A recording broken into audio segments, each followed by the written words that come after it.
আসসালামু আলাইকুম everyone, this is Ivy Miao. কি অবস্থা সবাই? আজকে আমরা অনেকগুলো অ্যাক্টিভিটি করব, তাই আমি ভিডিওগুলো পার্ট ওয়াইজ সিলেক্ট করেছি। এখানে আমাদের ট্যুর গাইড দেখিয়ে দিচ্ছিল কিভাবে কি করতে হবে। ব্রেকফাস্টের টাইম পাই নাই, এদিকে আমাদের বোর্ডিং টাইম ছিল 7টা।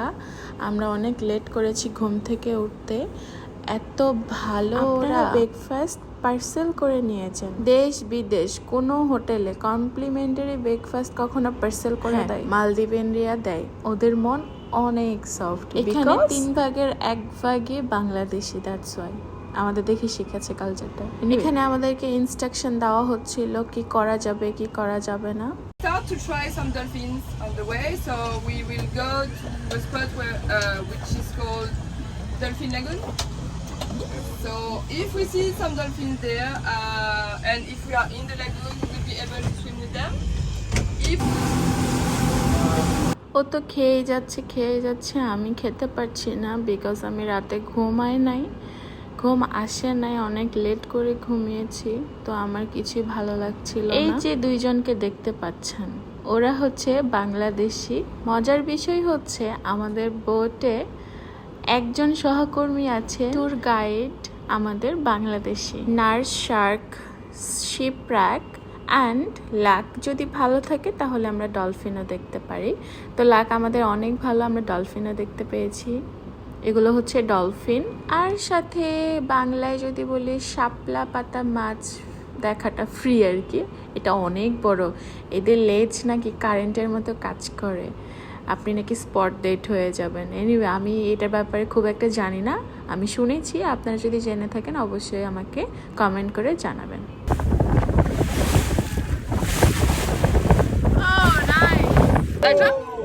I drop. নাইস।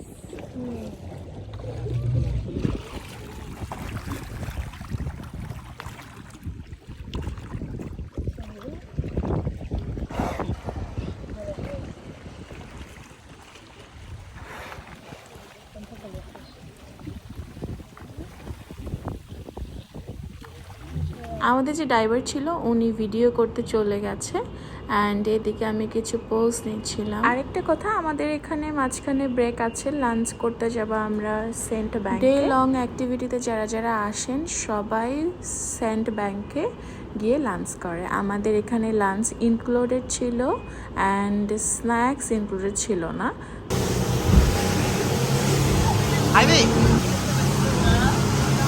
তাকাও।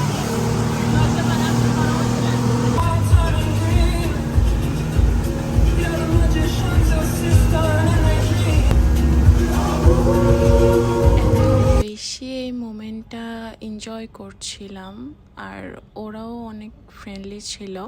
আমাদের যে ড্রাইভার ছিলেন উনি হচ্ছেন ফ্রান্সের একজন, আর যে ড্রাইভ করছে ও মালদ্বীপিয়ান, আর একজন আছে ও বাংলাদেশ। আল্লাহ তাআলার কত সুন্দর সৃষ্টি, যত দেখি ততই মুগ্ধ হয়ে যায়। যতদিন বেঁচে আছি আল্লাহ তাআলার এই সৌন্দর্য দেখে যাব ইনশাল্লাহ। প্রাকৃতিক সৌন্দর্যটা এত সুন্দর, আর্টিফিশিয়াল কোনো কিছুই আমার পছন্দ না, সব কিছু আমি দেখতে চাই ন্যাচারাল। দেখতে দেখতে আমরা চলে এসেছি আমাদের একটি প্রাইভেট বিচে। এটার বিচের ভেতরে যেতে পারবো না, তবে আমরা কিছুক্ষণ এখানে শাপলা পাতা মাছের সঙ্গে কি করবো, খেলা করবো, এভাবে মজা করলাম। আর এই যে ইয়েলো কালারের বক্সটা দেখতে পাচ্ছেন, এখানে বিভিন্ন ধরনের মাছ রাখা আছে। আমরা এরকম করে কি করব, মাছগুলোকে টোপ দেখিয়ে নিয়ে আসবো সামনের দিকে, সব একসাথে নিয়ে আসবো। নার্স, শার্ক এবং শাপলা পাতা মাছ সব কিছু নিয়ে আসবো। ওরা লোভে পড়ে চলে আসবে আমাদের কাছে।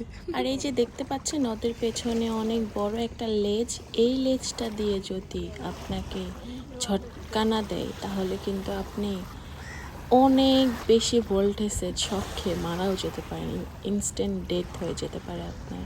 সো সাবধান, ওদের লেজে কখনো পা বা কিছু দিবেন না, শুধুমাত্র মাথায় একটু টাচ করতে পারেন, আদারওয়াইজ আর কিন্তু কিছু করবেন না। না,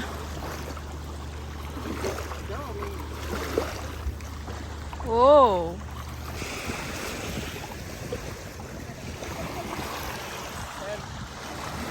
তুমি একটু বেট নাও, হালকা নাও।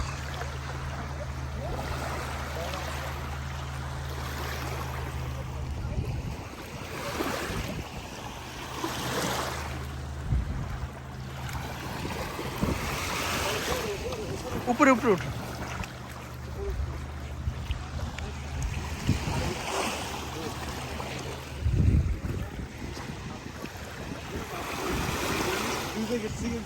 মালদ্বীপেও দেখি কাক আছে ভাই।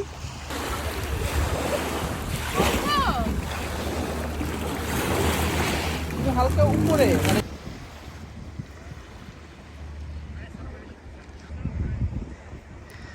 সবাই বলতেছে মালদ্বীপে কাক কি করে? কাক কি শুধুমাত্র বাংলাদেশের জন্য প্রযোজ্য হয়েছে? ওয়ার্ল্ডের কোথাও কাক থাকতে পারবে না? আপনারা একটু কমেন্ট করে জানান। আজকে এই পর্যন্ত, সবাই ভালো থাকবেন, আই অফ আইভির সাথে থাকবেন। আল্লাহ হাফিজ গাইস।